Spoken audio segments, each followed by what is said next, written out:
Since I seem to hate myself for no explicable reason, today I'm going to play Dragon Ball Z Chou Saiya Densetsu, Legend of the Super Saiyan, or Legend of Super Saiyan. And this is an old Dragon Ball Z RPG for the SNES that is liked by most who played it, but even at that, they can't admit that it's pretty shitty in terms of overall quality. The graphics aren't too impressive, and the gameplay gets boring and repetitive in a hurry. Not to mention there aren't too many audio tracks in the game.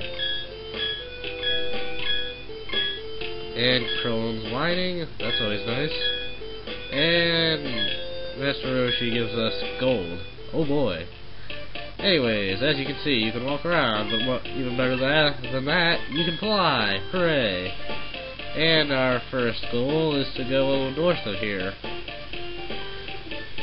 We are looking for Raditz, in case you couldn't tell, because he took our son, and here's a fight. Here's how the fights work. Basically, you select a card, and this card signifies your attack. The top values are range from 1 star to 7 stars, and then a Z. These represent your attack values, 1 star being the lowest, Z being the highest. For shits and giggles, let's pick some really powerful cards to go with.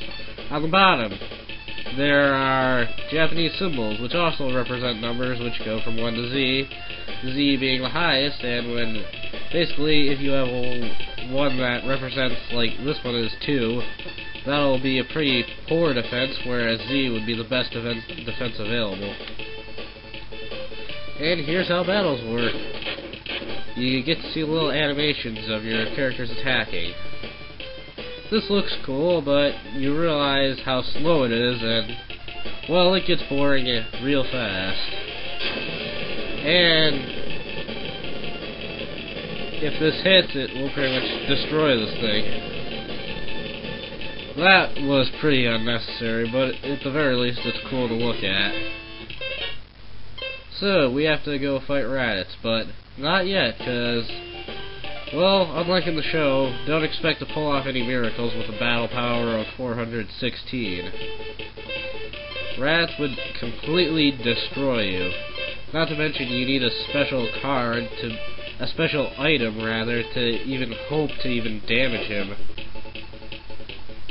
And usually, oh, here's an interesting feature. Basically, every now and again, your characters will get a second attack by flying towards them. This attack is stronger than your basic attack, and it's basically akin to a critical hit. So what we're looking for is a cave, and when we get there, there are 3 buildings that I'll talk about. We passed a couple of them, but I figure it's best that I explain it when we get to there. And I'm gonna try run away from most fights for this video, just to keep things from getting too repetitive. Alrighty. Oh, interesting. Hold on. If I can get the stupid menu to pop up. You can use the radar to figure out where you go, because Gohan has a Dragon Ball on his hat.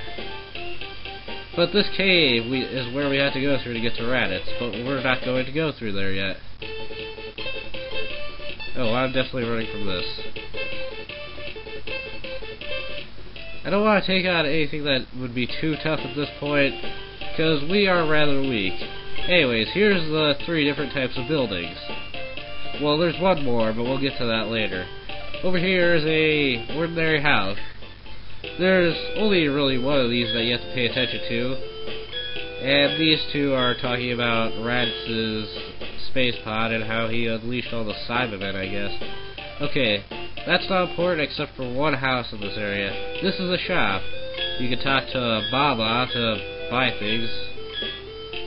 I don't really have anything to buy or sell, so we go over here, and this is the healing house.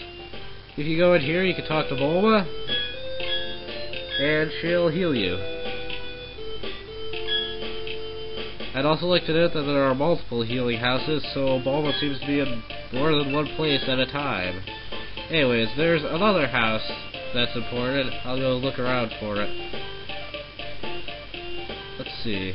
You can fly faster, but it increases the already rather annoying encounter rate. Running. I am gonna have to stop the fight for a bit for a while, because if you go to Raditz at this point, like I said, you will just get destroyed. Even more so. Hell, even at your max, you still can't hurt Raditz. You need a special item to even do anything. And this is a training house. Now, there's a typo there, star training. And you can choose to fight monsters for money, which is useless, because the amount of items you get from random battles is so great that you're never going to want to just fight for gold. You can just sell everything. But the more importantly is raise key. You can use this, and basically you'll go into a little mini-game where you slam on the A button, and depending on how you do, you'll get more extra key points. So let's try one with Goku, and then we'll try one with Piccolo.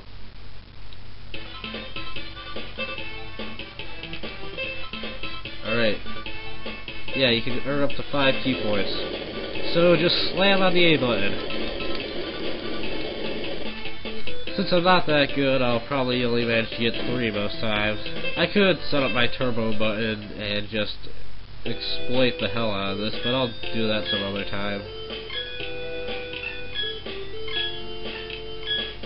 I won't show off fighting, because, well, one, it's pointless, and two, it wouldn't really be any different from fighting random enemies.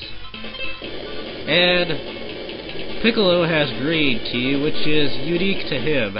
I don't think anybody else has green key. It's all orange. Though I do think that the enemies have blue. Some. And purple. Anyways, those are all the important things that you have to take note of.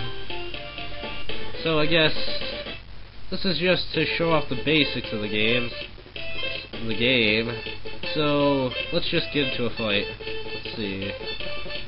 Oh, one other thing, the top value, the attack value, that determines your attack's initiative. So higher numbers go first.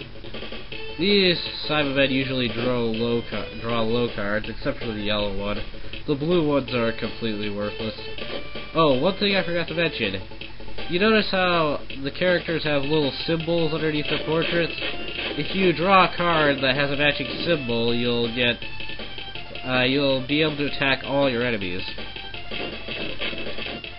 I'm kind of wishing I saved some of my good cards, because now I have nothing but crap. Let's see, what items do I have? Turtle. That's crap. Mostly crap, because there's way better healing items yet. Nothing that is interesting or worth showing off. Well, since I could take forever with this, but I just feel like finishing it off. Usually it's a good idea to save your cards for later points, but since we're not going to the boss for a while, there's really no point.